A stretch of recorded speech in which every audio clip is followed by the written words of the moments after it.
پاکستان کی مغل قوم خود کو ملک کی سب سے بڑی برادری قرار دیتی ہے اور اس کا تعلق چنگیز خان کی منگول نسل سے بتاتی ہے۔ تاہم مغل برادری کا یہ دعویٰ ابھی تک متنازع ہے، کیونکہ ملکی کشمیری اور جاٹ برادریوں سے تعلق رکھنے والے اس بات کو تسلیم کرنے پر تیار نظر نہیں آتے، اور ان کا دعویٰ ہے کہ پاکستان میں ان کی تعداد سب سے زیادہ ہے۔ لیکن مغل برادری کا دعویٰ ہے کہ پاکستان میں سن 2017 میں ہونے والی چھٹی مردم شماری کے غیر سرکاری اعداد و شمار کے مطابق پاکستان کی سب سے بڑی قوم مغل ہے، جبکہ دوسرے نمبر پر آرائیں اور تیسرے نمبر پر آوان ہے۔ سن 2017 کی مردم شماری میں پاکستان میں مغل قوم سے تعلق رکھنے والوں کی تعداد 4 کروڑ 11 لاکھ بتائی گئی ہے۔ تاہم دوسری برادریوں کی جانب سے ان اعداد و شمار پر تنازع کھڑے ہونے کے بعد انہیں باقاعدہ سرکاری طور پر جاری نہیں کیا گیا۔ پاکستان میں مغل قوم سب سے زیادہ پنجاب میں آباد ہے۔ اس کے علاوہ سندھ، خیبر پختونخوا اور آزاد جموں کشمیر میں بھی مغلوں کی قابل ذکر تعداد رہتی ہے۔ بھارت کی ریاستوں اتر پردیش، مہاراشٹر، کرناٹک، دہلی، گجرات، مدھیہ پردیش، تامل ناڈو اور بہار میں بھی مغل آباد ہیں۔ جنوبی ایشیا میں افغانستان اور نیپال میں بھی مغل قوم قابل ذکر تعداد میں بستی ہے۔ مغل شہنشاہوں کے علاوہ اردو کے سب سے بڑے شاعر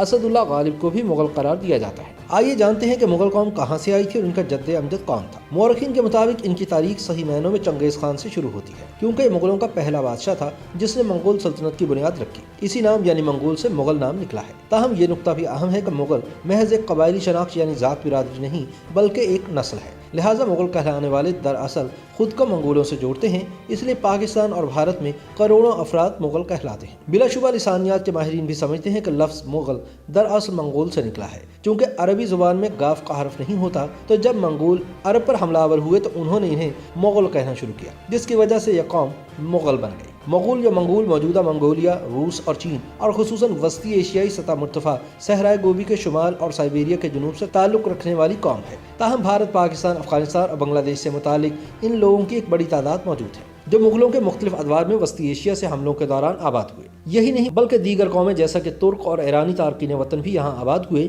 یہ سب بھی مغل نسب کا دعویٰ کرتے ہیں۔ مغل وسطی ایشیائی باشندے ترکی مغول فوجوں کی اولاد ہیں۔ چنگیز خان سے تیمور اور تیمور سے ظہیر الدین محمد بابر تک ایران اور جنوبی ایشیا پر حملے کے نتیجے میں یہ لوگ یہاں مقیم ہوئے۔ مغول کی اولین مشہور شخصیت چنگیز خان تھی، جس نے چین کے مشرقی ساحلوں سے لے کر یورپ کے وسط تک ایک عظیم سلطنت قائم کی۔ یہ تاریخ عالم کی سب سے بڑی سلطنتوں میں سے ایک تھی، جو مغرب میں ہنگری، شمال میں روس، جنوب میں انڈونیشیا اور وسط کے بیشتر علاقوں مثلا افغانستان، ترکی، ازبکستان، آرمینیا، روس، ایران، پاکستان، چین اور بیشتر مشرق وسطی ممالک پر مشتمل تھی۔ مغول یا منگول سلطنت 13ویں اور 14ویں صدی عیسوی میں ایشیا میں قائم کی گئی۔ یہ سلطنت مشرقی یورپ تک پھیلی ہوئی تھی۔ سن 1206 میں چنگیز خان نے اپنے آپ کو مغول قوم کا حاکم قرار دیا۔ جب وہ سن 1227 میں فوت ہوا تو وسطی ایشیا، شمالی چین اور مشرقی فارس کا کچھ حصہ فتح کر چکا تھا۔ چنگیز خان کے بعد اس کے جانشینوں نے فتوحات کا سلسلہ جاری رکھا، یہاں تک کہ منگول سلطنت مشرقی یورپ سے مغربی ایشیا تک پھیل گئی، جس میں مشرق وسطی اور وسطی ایشیا بھی شامل ہے۔ مغلوں میں دوسرا سب سے بڑا بادشاہ امیر تیمور لنگ کو مانا جاتا ہے۔ تیمور ایک منگول قبیلہ برلاس سے تعلق رکھتا تھا۔ برلاس قبیلہ قیات قبیلے کی ذیلی شاخ ہے، جس کا چنگیز خان کے خاندان سے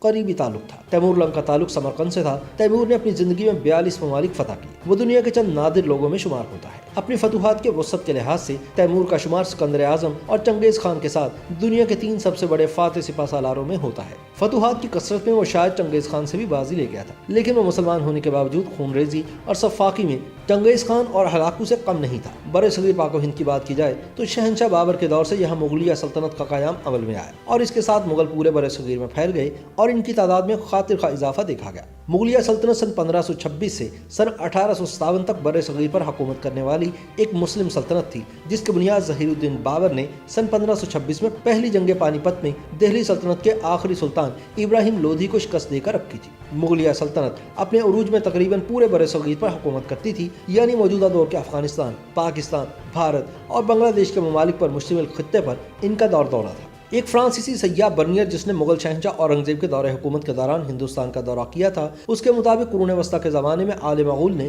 مختلف فوجی مہمات کے تحت جنوبی ایشیا فتح کیا تھا۔ مغل اصطلاح ایران، قزلباشی، ترکی اور تارکین وطن کے لیے بھی استعمال کی جاتی تھی۔ 17ویں صدی میں مغل لفظ مختلف گروہوں کی ایک بڑی تعداد کا احاطہ کرتا ہے۔ عام طور پر بھارت کے تمام مرکزی ایشیائی تارکین وطن، ازبک، چغتائی، تاجک، برلاس، قازق، ترکمن، کرغز، اوئغور اور افغانوں اور قفقاز کے تارکین وطن کے لیے بھی یہی لفظ استعمال کیا جاتا تھا۔ وسطی ایشیا میں اس وقت مغولوں کی کل تعداد 1 کروڑ کے قریب ہے جو مغول زبان بولتے ہیں۔ منگولیا میں کل 2.7 ملین، چین کے ملحقہ صوبے میں 5 ملین اور روس میں 1 ملین منگول موجود ہیں۔ مونٹر نے مغلوں کے بارے میں یوں لکھا ہے کہ وہ ایک ناخوش قوم اور تفاخر سے پھولے ہوئے ہیں۔ وہ سادات کے علاوہ بالا اقوام سے اور یہاں تک کہ ان کا ہر رکن اپنے کنبے کو اپنے پڑوسی سے بھی بالا تر کہتا ہے۔